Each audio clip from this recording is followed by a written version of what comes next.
It's a 100-mile bike ride through northeastern Pennsylvania, complete with tacos. We'll explain. Hello everyone, I'm Don Jacobs and I'm in Jenkins Township, Luzerne County in front of the fire hall for a reason. We're gonna go wild with Discover NEPA, talking about a very interesting bike ride organized by Pat Engleman. He's gonna tell us the name, very funny name, and he's gonna tell us exactly why he created such a ride. I gotta say it slowly because it's a little confusing, but it's the Lu Lacka Wyco Hundo, and it's a 100-mile gravel bike ride that starts here in Jenkins Township.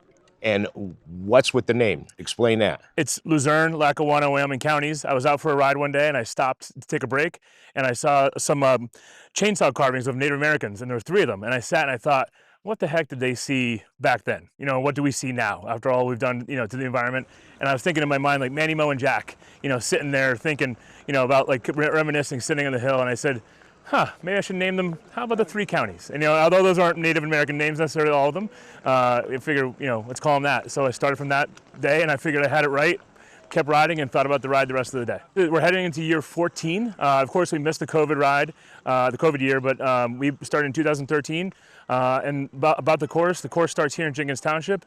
And the rough view is that we go from here up to Lake 𝗚𝗏𝗧, from Lake 𝗚𝗏𝗧 over towards Harvey's Lake, and then down towards Francis Loco, and then back to town. How many riders do you usually get for this? We usually get around 400 riders. Yeah, we've had everyone from 600 to 300, and we kind of like the middle's about 400.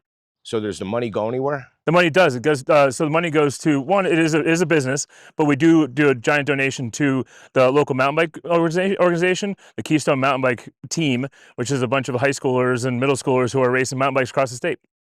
Pat had dedicated this day to checking the route. He was joined by his friend Mark Fenner, who has been volunteering for the ride for years. Pat, there's a road closed sign. Yes. How are we getting through this? Bicycles can do it, right? Well, they've got bikes that some people go around, some people go right through. We've seen all sorts of people working together to get them through there. And this is Dark Region Road. It's called Dark Region Road. And you say this is officially pretty much the beginning. This is where the ride really starts, right? You've ridden from the fire hall and you got here, and now you've turned on the dirt.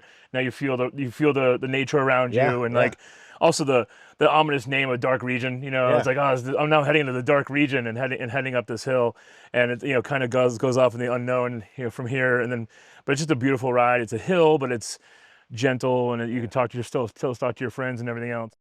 Is there a shorter ride? Are there any to choose from? Yeah, there are. We start at 40, which is a beautiful ride. I call it the lovely 40 because it's what I would do if I were starting out a ride right now and I had to, you know, get back to see my family.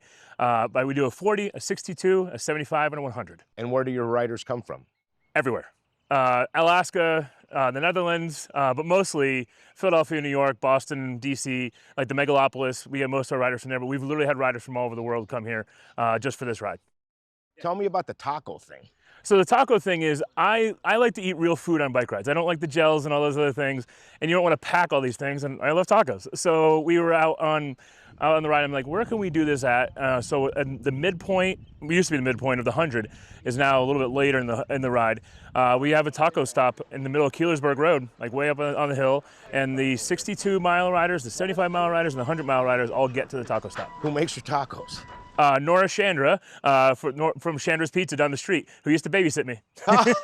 It does. Everything's got a story. Everything has a story. I try to do as many things as many of the vendors we can use that are from Northeastern Pennsylvania. Most people are family or friends. I can make a phone call, or I see someone at a family reunion or whatever, and I go, oh, you're still doing the ride this year? Cool. I'll be there on this day. I know where to go and what job to do.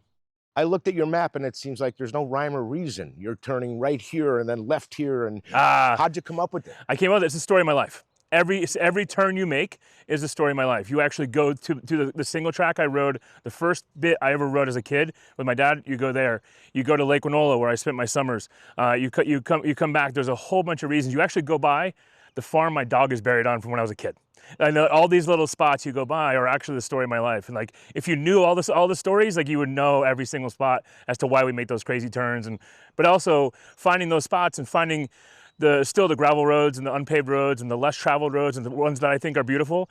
I wanted people to come here. The whole goal of this was to bring people here because I think Northeast Pennsylvania is beautiful, and I wanted my friends to come ride with me. And I invited my friends, and now we've got lots of friends that come ride. And after that, every one of the bikers cross the 8th Street Bridge in Wyoming, they end up on this trail going back to Pittston. Now, depending upon what loop you take, depends upon how long it is, but I'm told the 100-milers, it'll take about 9 hours to get back to the fire hall. Good luck with the ride, Pat. Thanks for giving us the tour. Now, for this episode of Go Wild with Discover NEPA and all the other episodes, you can go to DiscoverNEPA.com or subscribe on YouTube.